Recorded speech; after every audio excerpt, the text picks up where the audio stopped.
আলকামা একজন প্রসিদ্ধ সাহাবী ছিল। আলকামা মৃত্যুকালীন মৃত্যুর মুখে যখন পতিত হয়, মৃত্যুর সময় যখন গনাই আসে, এমন এক পর্যায়ে আলকামার জবান বন্ধ হয়ে যায়, জবান বন্ধ হয়ে যায়। বলে যে কেন জবান বন্ধ হয়ে যায়? আলকামা তার মার সাথে বড় একটা বেয়াদবি করছিল। কি বেয়াদবি? আলকামা বিবাহ করার পর তার বিবি তার মার সাথে সর্বদাই লাইগা থাকতো, উল্টা পাল্টা করতো, যার কারণে স্বামী করে আসলে বিবি উল্টা পাল্টা লাগাইয়া স্বামীর কাছে বলতো, আমাদের সমাজের মধ্যে এমন এক দল বউ আছে, ঘরের মধ্যে এমন এক দল বউ আছে যারা নাকি সারাদিন ঘরের মধ্যে তাইকা শাশুড়ির সাথে ঝগড়া করবে, তর্কি করবে, তর্ক করিয়া স্বামী যখন ঘরের মধ্যে আসবে ক্লান্ত শরীর নিয়ে যখন বসতে পারে না, বউ যাইয়া বলে যে তোমার ভাত আমি খাইব না, তোমার ঘরের মধ্যে আসলাম, এতদিন হয়ে গেল তোমার মা আমার সাথে ভালো একটা কথা বললো না, উঠতে বসতে আমার সাথে তর্ক বিতর্ক লাইগা যায়, আমার সাথে কথা কাটাকাটি লাইগা যায়, আমি আর থাকবো না, বাপের বাড়িতে চইলা যাব। আসলে সত্য কথা এটা না, সে এটা বানাইয়া তার স্বামীর কাছে বলছে। আর স্বামী তখন ওই বলদা স্বামী, ওই কাপুরুষটা তখন বউয়ের কথা শুনিয়া মা বাবার সাথে সেও উল্টা পাল্টা করে, মনে আছে না? নাই, অনেক আছে এমন। ওই আলকামা তার বউয়ের কথা শুনিয়া মার সাথে যাইয়া তর্ক বিতর্ক লাইগা গেল। এক পর্যায়ে মায়ের শরীরের মধ্যে আঘাত করলো, যার কারণে মা কষ্ট পাইছে, শব্দ উচ্চারণ করছে, শব্দ উচ্চারণ করেছে। আমার আল্লাহ তাআলা এই কাজটা পছন্দ করেন নাই, যার কারণে মৃত্যুর সময় তার জবান বন্ধ হয়ে গেছে, তার জবান দিয়ে কোনো কথা বের হয় না। আলকামার বিবি এমন অবস্থায় দেখিয়া নবীর দরবারে যাইয়া হাজির হইয়া বলে, ইয়া রাসূলুল্লাহ, আমার স্বামীর জবান তো বন্ধ হয়ে গেছে, তার জবান দিয়ে কোনো কথা বের হয় না, আপনি একটু দোয়া করে দেন। আল্লাহর নবী তখন বেলালকে বলেন, বেলাল যাইয়া দেখো আলকামার কি অবস্থা, কেন তার জবান দিয়ে কথা বের হয় না। বেলাল দৌড়াইয়া যাইয়া দেখে আলকামার পাশে বইসা কালিমার তালকিন দেয়, কোনো কথা বের হয় না। বেলাল দৌড়াইয়া আইসা বলি, ইয়া রাসূলুল্লাহ, অনেক চেষ্টা করলাম, আলকামার জবান তো আর খুলে না, তার জবান বন্ধ হয়ে গেছে, আপনি একটা ব্যবস্থা করে দেন। আল্লাহ নবী বললেন, ও বেলাল, যাইয়া দেখো আলকামার মা কিংবা বাবা দুনিয়ার জমিনে বেঁচে আছে কিনা। বলে যে তার মা বেঁচে আছে, তার বাবা নাই। বলো তোর মাকে আসা যদি শক্তি থাকে আমার দরবারে এসে হাজির হইতো, আর যদি আসতে না পারে আমি নবী নিজে যাইয়া তার বাড়িতে উপস্থিত হব। সুবহানাল্লাহ, কেমন নবী আমার, এ বাংলার মানুষ এমন নবী পাইছো, আল্লাহর দরবারে শুকরিয়া আদায় করো। যেই নবীর উম্মতেরা জান্নাতে যাওয়া না ব্যতীত অন্য কোন নবীর উম্মত জান্নাতে যাবে না। সুবহানাল্লাহ, এমন এতিম নবী আমার, পিতা মাতা নাই যে তাহার, তারপরেও কত মারল তারে বেঈমানে, নবী বিনে কে তরাবে ফুলসিরাত মিজানে, নবী বিনে কে তরাবে ফুলসিরাত মিজানে। নবী আবার বলতেছে, ও বেলাল, যাইয়া দেখো আলকামার মা যদি আমার কাছে আসতে পারে, আমার কাছে বলো আসার জন্য, যদি আসতে না পারে আমি নিজে যাইয়া উপস্থিত হইব। যেমন এখন এই কথা যখন বলল, এবার আলকামার মা কথা শুনিয়া তিনিও আল্লাহ নবী দরবারে হাজির হয়ে গেলেন। নবী বললেন, ও মা, আলকামা আপনার সাথে কোনো বেয়াদবিমূলক আচরণ করছে কিনা, আপনাকে কোনো কষ্ট দিয়েছে কিনা। মা কোনো কথা বলে না, চুপ রয়ে গেলেন। আল্লাহ নবী বলেন, ও মা বলেন, যদি না বলেন তাহলে আলকামাকে আগুন দিয়ে জ্বালায় দিবা আপনার সামনে। আগুনের কথা যখন শুনলো মা তখন আর স্থির থাকতে পারলেন না, ডাইকা বলেন, নবী না না না, এমন কাজ করবেন না, সন্তান মায়ের সামনে আগুনে জ্বলবে, এটা কিভাবে সহ্য করব। এ সন্তান, দেখছো মাকে কষ্ট দাও, অথচ মা যখন তোমার বিপদ দেখে মা তখন পাগল পারা হয়ে যায়। ছেলে যখন জ্বর ওঠে, পাতলা পায়খানা হয়, দেখবেন মার ঘুম হারাম হয়ে যায়, মায়ের খানা হারাম হয়ে যায়, পেরেশান পেরেশান হয়ে যায়, পাগলের মতো ছুটাছুটি করে, একবার বুদল যায়, একবার সদরে যায়, একবার সরাইল যায়, হাসপাতালের মধ্যে দৌড়াদৌড়ি করে সন্তানকে কিভাবে সে সুস্থ করে তুলবে, এমন একটা পাগল পারা হয়ে যায়। মা ডাইকে বলে, নবী এমন কাজ করবেন না। তাহলে বলেন আলকামা আপনার সাথে কেমন আচরণ করেছে, কোনো বেয়াদব কষ্ট দিয়েছে কিনা? তখন মা বলতে চায় না, এক পর্যায়ে বলে দিল, ইয়া রাসূলুল্লাহ, আলকামার একটা কষ্ট আছে, সে বিবাহ করেছে, বিবাহ করিয়া তার বিবি আমার সাথে উল্টা পাল্টা করে, আর উল্টা পাল্টা করার পর আলকামা একদিন এমন কথা শুনিয়ে সে আমার সাথে অনেক খারাপ আচরণ করেছে, এই কষ্টটা ছাড়া আমার আর কোনো কষ্ট নাই। তখন মা বলতেছে, মা গো, আল্লাহ নবী বলেন, ও মা, আপনি মেহেরবানি করে আলকামাকে মাফ করে দেন। যদি মাফ না করেন, দুনিয়ার আযাব বড় কঠিন আযাব, সেখানে চিরন্তন আগুনে জ্বলতে হবে। ও মা, আপনি তাকে মাফ করে দেন। অনেক নবী অনেক কথা বলার পর এক পর্যায়ে বলেন, ইয়া রাসূলুল্লাহ, আমি আলকামাকে মাফ করে দিলাম। এবার নবী বললেন, ও বেলাল, এবার যাইয়া দেখো আলকামার কি অবস্থা। বেলাল দৌড়াইয়া যখন আলকামার বাড়িতে যায়, আলকামার বাড়িতে পৌঁছার আগে অনেক দূর আগে থেকে শুনতে পায় আলকামা তার জবান দিয়ে পড়তেছে, কালিমা লা ইলাহা ইল্লাল্লাহু মুহাম্মাদুর রাসূলুল্লাহ সাল্লাল্লাহু আলাইহি ওয়াসাল্লাম। আল্লাহ পাক বলেন, আমি আল্লাহ পাক তোমাদেরকে সৃষ্টি করে দুনিয়াতে পাঠাইলাম। আমি আল্লাহ হচ্ছে গিয়া আমাদের সৃষ্টি, আমাদেরকে আল্লাহ তাআলা সৃষ্টি করতে গিয়া আল্লাহ তাআলা বলেন যে তোমাদেরকে আমি আল্লাহ তাআলা দুইজন রব দান করেছি। তোমাদের জন্য আমি আল্লাহ কয়জন? দুইজন রব পাঠাইছি, দুইজন সত্তা। একটা সত্তা হচ্ছে গিয়ে হাকিকি সত্তা, অর্থাৎ আমি আল্লাহ তাআলা হচ্ছে গিয়ে তোমাদের আসল সত্তা, তোমাদের রব, আসল রব আল্লাহ। কারণ আমি আল্লাহ তাআলা তোমাদেরকে বানাইছি, বানাইয়া তারপরে আমি আল্লাহ তাআলা তোমাদেরকে তোমাদের মায়ের গর্ভে পাঠাইছি। সুবহানাল্লাহ। এই জন্য তোমার মা বাপ হচ্ছে গিয়ে তোমার জাহিরি সত্তা, অর্থাৎ তোমার প্রকাশ্য রব, যারা তোমাকে পালনেওয়ালা, যারা তোমাকে লালন পালন করে, এরাও তোমার কি সত্তা, তোমার রব। এই জন্য আল্লাহ তাআলা কোরআনের মধ্যে বলেন যে এই কারণে তোমরা তোমাদের পিতা মাতার সাথে কি করবা? ভালো আচরণ করবা, ভালো ব্যবহার করবা, তাদের খেদমত করবা। কারণ তাদের মাধ্যমেই আল্লাহ তাআলা, আমি আল্লাহ তাআলা তোমাকে দুনিয়ার মুখ দেখাইছি।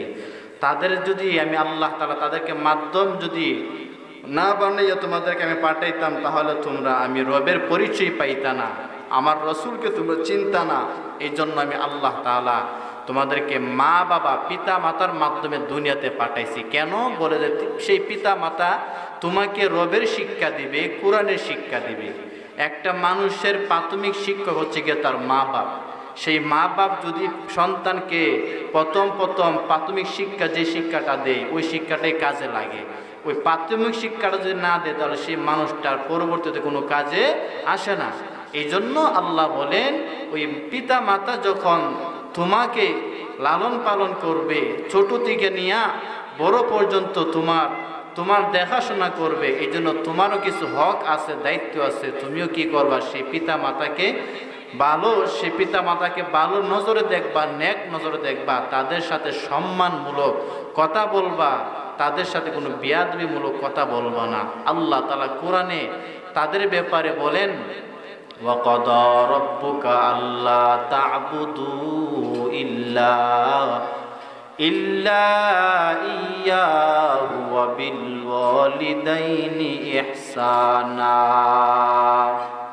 আল্লাহ বলেন, ওয়াকাদা, আমি আল্লাহ তাআলা তোমাদের উপর লাজেম করেছি, আমি আল্লাহ তাআলা তোমাদের উপর অত্যাবশ্যক করে দিয়েছি যে তোমরা কি করবা? একমাত্র কেবলমাত্র শুধুমাত্র আমি আল্লাহ পাকের গোলামি করবা। ওয়াকাদা মানে এখানে আল্লাহ বুঝাইছেন যে আমি আল্লাহ ব্যতীত তোমরা আর কারো গোলামি করবা না। আল্লাহ পাক বলেন, এরপরে আল্লাহ পাক বলেন, আমি আল্লাহ পাকের গোলামি করার পর আল্লাহ বলেন, ওয়াবিল ওয়ালিদাইনি ইহসানা। 2 নম্বর হচ্ছে গিয়া তোমরা পিতা মাতার সাথে ইহসান করবা, তাদের সাথে দয়ামূলক আচরণ করবা, তাদেরকে কদর করবা। আল্লাহ পাক রব্বুল আলামিন পিতা মাতার গুরুত্বটা বুঝাইতে গিয়া আল্লাহ তাআলার কাছে পিতা মাতা যে কত বড় মহামূল্যবান একটা সম্পদ, এই কথাটা আল্লাহ তাআলা বোঝানোর জন্য আল্লাহ তাআলা আমার তেলাওয়াতকৃত আয়াতের মধ্যে বলেন ওয়াবিল ওয়ালিদাইনি ইহসানা। ওয়াবিল ওয়ালিদাইন বলা হয়েছে যে এর অর্থ হচ্ছে গিয়া পিতা মাতা, আর ইহসান শব্দের অর্থ হচ্ছে গিয়া দয়া। আল্লাহ তাআলা আয়াতের মধ্যে বলেন ওয়াবিল ওয়ালিদাইনি ইহসানা, আম্মা আব্বার কথাটা আমার আল্লাহ আগে আইনা তারপরে আমার আল্লাহ ইহসান কথাটা পরে আনছে। আল্লাহ চাইলে এভাবে বলতে পারতেন ইহসানান বিল ওয়ালিদাইন। আল্লাহ তাআলা ইহসান শব্দটা আগে না আনিয়া পিতা মাতার কথাটা আগে আনছেন, কারণ হচ্ছে গিয়া আমার আল্লাহর কাছে একজন সন্তানের জন্য পিতা মাতা হচ্ছে বড় একটা সম্পদ। এই পিতা মাতা যাদের আছে এটাকে বড় নিয়ামত মনে করো। আজকে পিতা মাতা পাওয়ার পর আমরা পিতা মাতাকে সম্মান করি না, কদর করি না, অথচ আল্লাহ তাআলা আয়াতের পরে অংশের মধ্যে বলেন ইম্মা ইয়াবলুগান্না ইনদাকাল কিবারা আহাদুহুমা আও কিলাহুমা। আল্লাহ বলেন এ দুনিয়ার মানুষ, ওই পিতা মাতা দুইজন কিংবা একজন তোমার সামনে বার্ধক্যে যখন পৌঁছে যাবে, বুড়া যখন হয়ে যাবে, তোমরা তাদের সাথে কোনো খারাপ আচরণ করবা না। ওয়া কুল্লাহুমা কাউলান কারীমা, তাদের সাথে তোমরা বেয়াদবিমূলক কথা বলবা না। ইম্মা ইয়াবলুগান্না ইনদাকাল কিবারা আও আহাদুহুমা আও কিলাহুমা ফালা তাকুল্লাহুমা উফিন ওয়ালা তানহারহুমা ওয়া কুল্লাহুমা কাউলান কারীমা।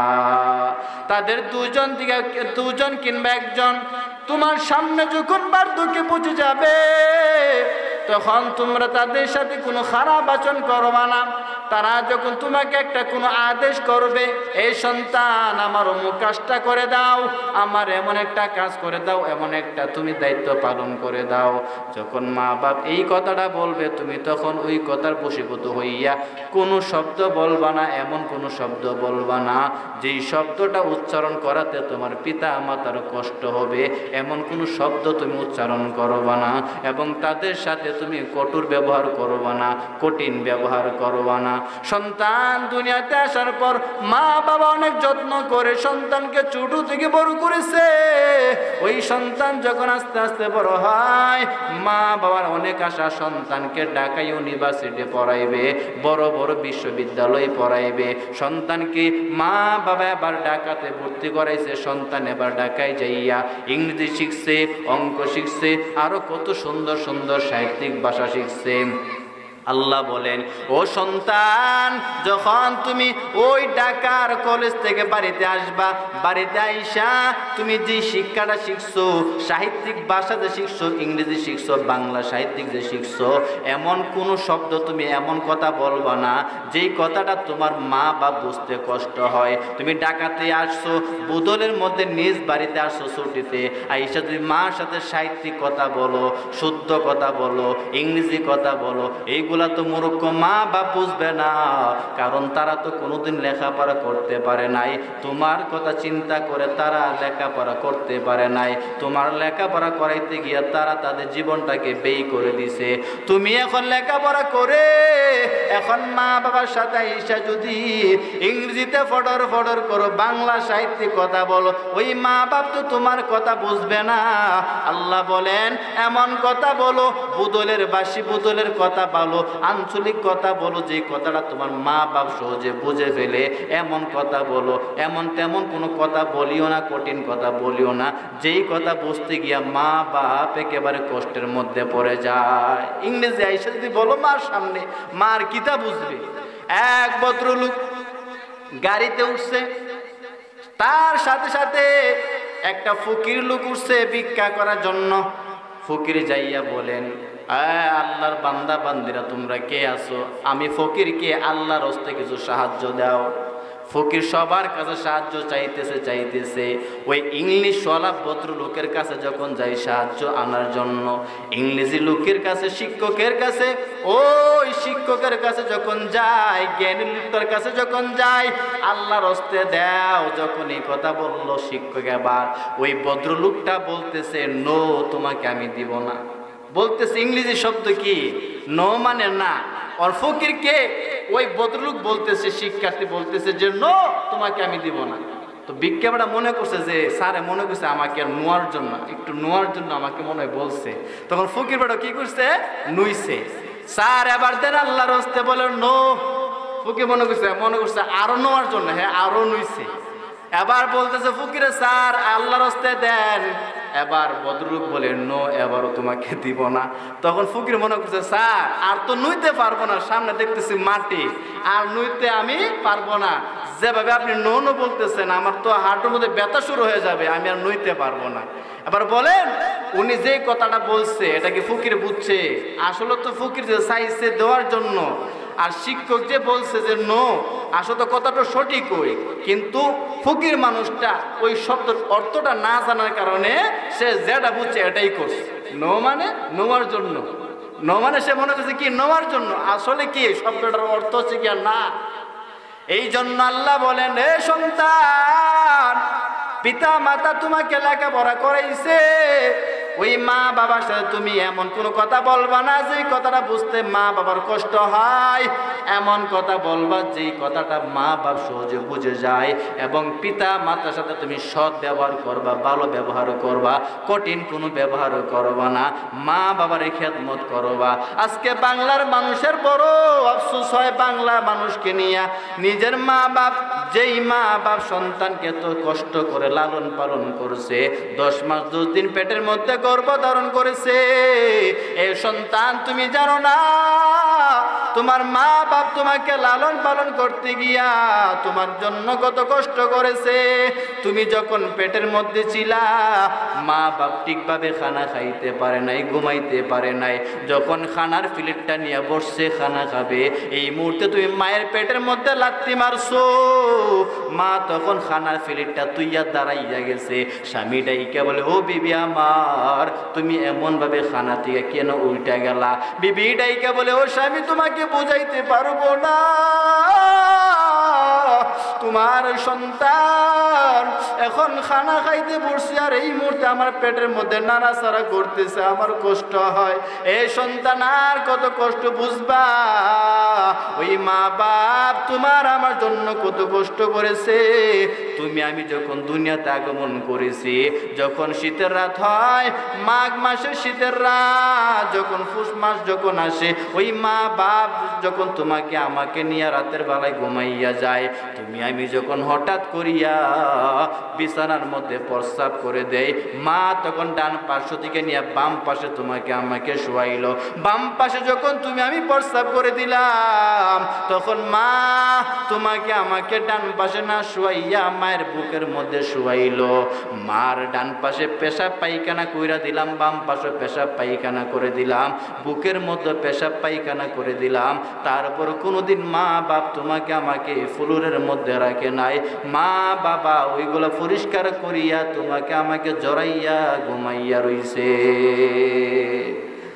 এরে আল্লাহর বান্দা বান্দিরা, আজকে সেই মা বাপকে বলে তোমরা কই যাও? আজকে নিজের মা বাবাকে মা বাপ ডাকতে তোমার লজ্জা হয়, আর শ্বশুর শাশুড়িকে তুমি আব্বা জান আম্মা জান বলিয়া সম্বোধন করো, পিতা মাতাকে তুমি এমন মহাব্বতের একটা ডাক দিলা না রে বাবা। এ বাবা কি মনে করেছো ওই যেই মা বাপ তোমাকে আমাকে এত কষ্ট করিয়া লালন পালন করেছে, আল্লাহ তাআলা বলেন ওই পিতা মাতা তোমার জন্য এত মহাব্বত করে, তুমি তো একটু মা বাবার জন্য মহাব্বত করলা না? তুমি আজকে হাজার হাজার টাকা, লক্ষ লক্ষ টাকা বাজার করে শ্বশুর বাড়িতে নাও, দেখবার নেওয়ার পরও তোমার শ্বশুর একদিক দিয়ে মুখ কালা করে বসে থাকে, তোমার শাশুড়ি একদিক দিয়ে মুখ কালা করে বসে থাকে, আর যেই মা বাপ তোমাকে আমাকে জন্ম ধারণ করেছে, গর্ভে ধারণ করেছে, ওই মা বাবার কাছে 1000 টাকার 5000 টাকা সম্পদ নিয়ে যাওয়া লাগবে না, ফল ফলাদি নিয়ে নিয়ে যাওয়া লাগবে না। ওই মা বাবার কাছে যদি 10 টাকার পান নিয়ে যাও, মা বাবা তখন হাজার হাজার টাকার ফলের চাইতে 10 টাকার পান নিলে চাইতে বেশি খুশি হয়ে যায়। খেদমতে মা দর পে দর কুন সবুশাম, তাকে বাসি দর দু আলম নে কোনাম। এই জন্য পিতা মাতাকে কদর করতে হবে, সম্মান করতে হবে। এখন বলবেন হুজুর আমার মাও নাই বাবা নাই, আমি কাকে সম্মান করব?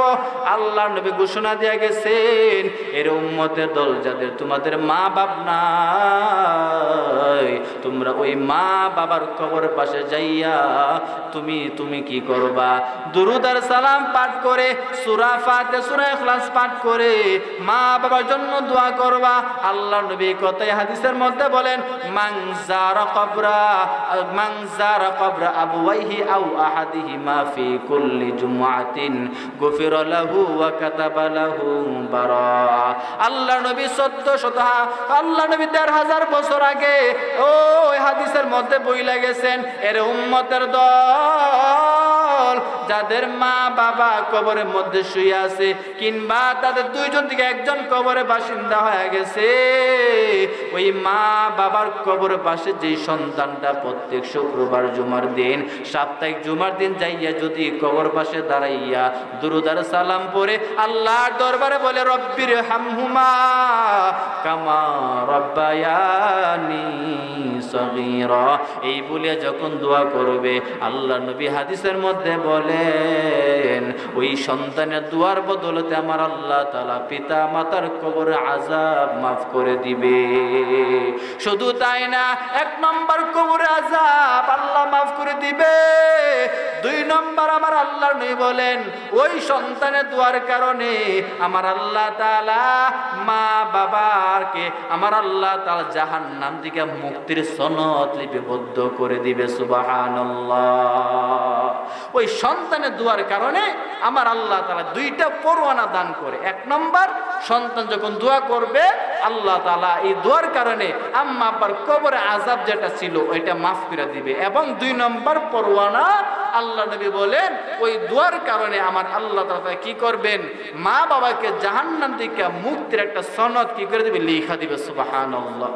আমরা আজকে প্রত্যেক দিন নবীজি বলে নাই, বলছে প্রত্যেক সপ্তাহ শুক্রবার জুমার দিন, হয়তো সকাল ফজরের পরে, নয়তো জুমার পরে, নয়তো আসরের পরে, জুমার দিন যেই উম্মত এই আমলটা করবে, আমার নবী বলেন এই আমলটা করার কারণে, সন্তানের দোয়ার কারণে আমার আল্লাহ তাআলা মা বাবাকে মাফ কইরা দিবে। ওই সন্তান তুমি কেটা পারো না, তোমার মা বাবা এত কষ্ট করেছে তোমার আমার জন্য, এখন আমি যদি সাপ্তাহিক শুক্রবার জুমার দিন আম্মা আব্বার জন্য দোয়াটা না করতে পারি, তাহলে তোমার আমার মতো কপাল পুরার কে আছে বলো? এ বাবা, তোমাদেরকে অনুনয় বিনয় করি, আম্মা আব্বার সাথে এমন কোনো কথা বলবা না, কষ্ট দিবা না যেটা আম্মা আব্বার উফ বলার কারণ হয়ে যায়। আল্লাহ তাআলা বলেন তুমি এমন কথা বলবা না যে কথাটা শোনার পর আম্মা বলবে উফ, সন্তানের কাজটা কেন করলো না, এমন কাজটা কেন করলো, এমন উফ আহ শব্দ যেন মা বাপ না বলে, উচ্চারণ না করে, এমন উচ্চারণ যদি করে এটাও আল্লাহ তাআলার কষ্টের কারণ হয়ে যায়। আল্লাহ নবী হাদিসে কুদসির মধ্যে বলেন মান রাদিয়া আনহু ওয়ালিদাহু ফাআনা আনহু রাজিন। আল্লাহ নবী হাদিসের কুদসির মধ্যে বলেন আমার আল্লাহ তাআলা ওই সন্তানের প্রতি রাজি আর খুশি হয়ে যায় যেই সন্তানের প্রতি তার মা বাপ রাজি হয়ে যায়, খুশি থাকে। ওই মা বাপ যদি সন্তানের প্রতি রাজি থাকে, আমার আল্লাহ সেই সন্তানের প্রতি রাজি হয়ে যায়, খুশি হয়ে যায়। পক্ষান্তরে মা বাপ যেই সন্তানের প্রতি নারাজ, আমার আল্লাহ সেই সন্তানের প্রতি নারাজ হয়ে যায়। নাউজুবিল্লাহ। মা বাবা একটা অমূল্য সম্পদ, কষ্ট দিবা না। যদি কষ্ট দাও আমার আল্লাহ দুনিয়াতে তোমাকে শাস্তির মোকাবেলা করে দিবে। আলকামার ঘটনা আমরা কে না জানি। আলকামা একজন প্রসিদ্ধ সাহাবী ছিল। আলকামা মৃত্যুকালীন মৃত্যুর মুখে যখন পতিত হয়, মৃত্যুর সময় যখন গনাই আসে, এমন এক পর্যায়ে আলকামার জবান বন্ধ হয়ে যায়, জবান বন্ধ হয়ে যায়। বলে যে কেন জবান বন্ধ হয়ে যায়? আলকামা তার মার সাথে বড় একটা বেয়াদবি করছিল। কি বেয়াদবি? আলকামা বিবাহ করার পর তার বিবিকে, তার বিবি তার মার সাথে সর্বদাই লাইগা থাকতো, উল্টা পাল্টা করতো, যার কারণে বিবি স্বামী করে আসলে বিবি উল্টা পাল্টা লাগাইয়া স্বামীর কাছে বলতো, আমাদের সমাজের মধ্যে এমন এক দল বউ আছে, ঘরের মধ্যে এমন এক দল বউ আছে যারা নাকি সারাদিন ঘরের মধ্যে তাইকা শাশুড়ির সাথে ঝগড়া করবে, তর্ক তর্কি করবে, তর্ক করিয়া স্বামী যখন ঘরের মধ্যে আসবে ক্লান্ত শরীর নিয়ে যখন বসবে, বসতে পারে না, বউ যাইয়া বলে যে তোমার ভাত আমি খাইব না, তোমার ঘরের মধ্যে আসলাম এতদিন হয়ে গেল, তোমার মা আমার সাথে ভালো একটা কথা বললো না, উঠতে বসতে আমার সাথে তর্ক বিতর্ক লাইগা যায়, আমার সাথে কথা কাটাকাটি লাইগা যায়, আমি আর থাকবো না, বাপের বাড়িতে চইলা যাব। আসলে সত্য কথা এটা না, সে এটা বানাইয়া তার স্বামীর কাছে বলছে। আর স্বামী তখন ওই বলদা স্বামী, ওই পুরুষটা তখন বউয়ের কথা শুনিয়া মা বাবার সাথে সেও উল্টা পাল্টা করে, মনে আছে না? নাই, অনেক আছে, অনেক আছে। এমন ওই আলকামা তার বউয়ের কথা শুনিয়া মার সাথে যাইয়া তর্ক বিতর্ক লাইগা গেল, এক পর্যায়ে মায়ের শরীরের মধ্যে আঘাত করলো, যার কারণে মা কষ্ট পাইছে, ও শব্দ উচ্চারণ করছে, আর শব্দ উচ্চারণ করেছে। আমার আল্লাহ তাআলা এই কাজটা পছন্দ করেন নাই, পছন্দ করেন নাই, যার কারণে মৃত্যুর সময় তার জবান বন্ধ হয়ে গেছে, তার জবান দিয়ে কোনো কথা বের হয় না। আলকামার বিবি এমন অবস্থায় দেখিয়া নবীর দরবারে যাইয়া হাজির হইয়া বলে, ইয়া রাসূলুল্লাহ, আমার স্বামীর জবান তো বন্ধ হয়ে গেছে, তার জবান দিয়ে কোনো কথা বের হয় না, আপনি একটু দোয়া করে দেন। আল্লাহর নবী তখন বেলালকে বলেন, বেলাল যাইয়া দেখো আলকামার কি অবস্থা, কেন তার জবান দিয়ে কথা বের হয় না। বেলাল দৌড়াইয়া যাইয়া দেখে আলকামার পাশে বইসা কালিমার তালকিন দেয়, কোনো কথা বের হয় না। বেলাল দৌড়াইয়া আইসা বলি, ইয়া রাসূলুল্লাহ, অনেক চেষ্টা করলাম, আলকামার জবান তো আর খুলে না, তার জবান বন্ধ হয়ে গেছে, আপনি একটা ব্যবস্থা করে দেন। আল্লাহ নবী বললেন, ও বেলাল, যাইয়া দেখো আলকামার মা কিংবা বাবা দুনিয়ার জমিনে বেঁচে আছে কিনা। বলে যে তার মা বেঁচে আছে, তার বাবা নাই। বলো তোর মাকে আসা যদি শক্তি থাকে আমার দরবারে এসে হাজির হইতো, আর যদি আসতে না পারে আমি নবী নিজে যাইয়া তার বাড়িতে উপস্থিত হব। সুবহানাল্লাহ, কেমন নবী আমার, এ বাংলার মানুষ এমন নবী পাইছো, আল্লাহর দরবারে শুকরিয়া আদায় করো। যেই নবীর উম্মতেরা জান্নাতে যাওয়া না পেরিত, অন্য কোন নবীর উম্মত জান্নাতে যাবে না। সুবহানাল্লাহ, এমন এতিম নবী আমার, পিতা মাতা নাই যে তাহার, তারপরেও কত মারা মারল তারে বেঈমানে, নবী বিনে কে তরাবে ফুলসিরাত মিজানে, নবী বিনে কে তরাবে ফুলসিরাত মিজানে। নবী আবার বলতেছে, ও বেলাল, যাইয়া দেখো আলকামার মা যদি আমার কাছে আসতে পারে, আমার কাছে বলো আসার জন্য, যদি আসতে না পারে আমি নিজে যাইয়া উপস্থিত হইব। যেমন এখন এই কথা যখন বলল, এবার আলকামার মাই কথা শুনিয়া তিনিও আল্লাহ নবী দরবারে হাজির হয়ে গেলেন। নবী বললেন, ও মা, আলকামা আপনার সাথে কোনো বেয়াদবিমূলক আচরণ করছে কিনা, আপনাকে কোনো কষ্ট দিয়েছে কিনা। মা কোনো কথা বলে না, চুপ রয়ে গেলেন। আল্লাহ নবী বলেন, ও মা বলেন, বলেন, যদি না বলেন তাহলে আলকামাকে আগুন দিয়ে জ্বালাই দিব আপনার সামনে। আগুনের কথা যখন শুনলো মা তখন আর স্থির থাকতে পারলেন না, ডাইকা বলেন, নবী না, না না, এমন কাজ করবেন না, সন্তান মায়ের সামনে আগুনে জ্বলবে, এটা কিভাবে সহ্য করব। এ সন্তান, দেখছো মাকে কষ্ট দাও, অথচ মা যখন তোমার বিপদ দেখে মা তখন পাগল পারা হয়ে যায়। ছেলে যখন জ্বর ওঠে, পাতলা পায়খানা হয়, দেখবেন মার ঘুম হারাম হয়ে যায়, মায়ের খানা হারাম হয়ে যায়, পেরেশান পেরেশান হয়ে যায়, পাগলের মতো ছুটাছুটি করে একবার বুদল যায়, একবার সদরে যায়, একবার সরাইল যায়, হাসপাতালের মধ্যে দৌড়াদৌড়ি করে সন্তানকে কিভাবে সে সুস্থ করে তুলবে, এমন একটা পাগল পারা হয়ে যায়। মা ডাইকে বলে, নবী এমন কাজ করবেন না। তাহলে বলেন আলকামা আপনার সাথে কেমন আচরণ করেছে, কোনো বেয়াদব কষ্ট দিয়েছে কিনা? তখন মা বলতে চায় না, এক পর্যায়ে বলে দিল, ইয়া রাসূলুল্লাহ, আলকামার একটা কষ্ট আছে, সে বিবাহ করেছে, বিবাহ করিয়া তার বিবি আমার সাথে উল্টা পাল্টা করে, আর উল্টা পাল্টা করার পর আলকামা একদিন এমন কথা শুনিয়া সে আমার সাথে অনেক খারাপ আচরণ করেছে, এই কষ্টটা ছাড়া আমার আর কোনো কষ্ট নাই। তখন মা বলতেছে, মা গো, আল্লাহ নবী বলেন, ও মা, আপনি মেহেরবানি করে আলকামাকে মাফ করে দেন। যদি মাফ না করেন দুনিয়ার আযাব বড় কঠিন আযাব, সেখানে চিরন্তন আগুনে জ্বলতে হবে। ও মা, আপনি তাকে মাফ করে দেন। অনেক নবী অনেক কথা বলার পর এক পর্যায়ে বলেন, ইয়া রাসূলুল্লাহ, আমি আলকামাকে মাফ করে দিলাম। এবার নবী বললেন, ও বেলাল, এবার যাইয়া দেখো আলকামার কি অবস্থা। বেলাল দৌড়াইয়া যখন আলকামার বাড়িতে যায়, আলকামার বাড়িতে পৌঁছার আগে অনেক দূর আগে থেকে শুনতে পায় আলকামা তার জবান দিয়ে পড়তেছে, কালিমা লা ইলাহা ইল্লাল্লাহু মুহাম্মাদুর রাসূলুল্লাহ সাল্লাল্লাহু আলাইহি ওয়াসাল্লাম। কি বোঝা যায়? আলকামা ইতিপূর্বে মার সাথে খারাপ আচরণ করছে, বেয়াদবিমূলক আচরণ করেছে, যার কারণে মা কষ্ট পাইয়া এক পর্যায়ে যখন কষ্ট পাইছে, আল্লাহ তাআলা সন্তানের জবান বন্ধ করে দিলেন। আর মা যেই মুহূর্তে সন্তানকে মাফ করে দিলেন, সন্তানের জবান আমার আল্লাহ তাআলা অটোমেটিকলি খুলে দিল। এ বাবা, কি মনে করেছো মা বাবাকে কষ্ট দিয়ে তুমি সুখ শান্তি দিয়ে খাইতেছো? না না না, আমার আল্লাহ তাআলা হায়াতে বাঁচা রাখলে এমন একটা বিপদ তোমার উপর আসবে, তুমি শুধুমাত্র অপেক্ষা করো। যদি দুনিয়াতে না যদি শাস্তি ভোগ হয়, তাহলে পরকালে অবশ্যই বেয়াদবি করার কারণে পরকালে আমার আল্লাহ তাআলা তোমাকে কঠিন আযাবে গ্রেফতার করবে। আল্লাহ পাক রব্বুল আলামিন আমাদের যাদের মা বাবা আছে প্রত্যেকের জন্য আম্মা আব্বার খেদমত করার তৌফিক দান করে। আর যাদের পিতা মাতা নাই, আমরা প্রত্যেক শুক্রবার জুমার দিন যাইয়া পারলে আম্মা আব্বার কবর পাশে দাঁড়াইয়া দুরূদ আর সালাম করে তাদের জন্য দোয়া করব। আল্লাহ পাক সর্বপ্রথম আমাকে এই কথাগুলোর উপর আমল করার তৌফিক দান করুন। আসসালামু আলাইকুম ওয়া রাহমাতুল্লাহি ওয়া বারাকাতুহু।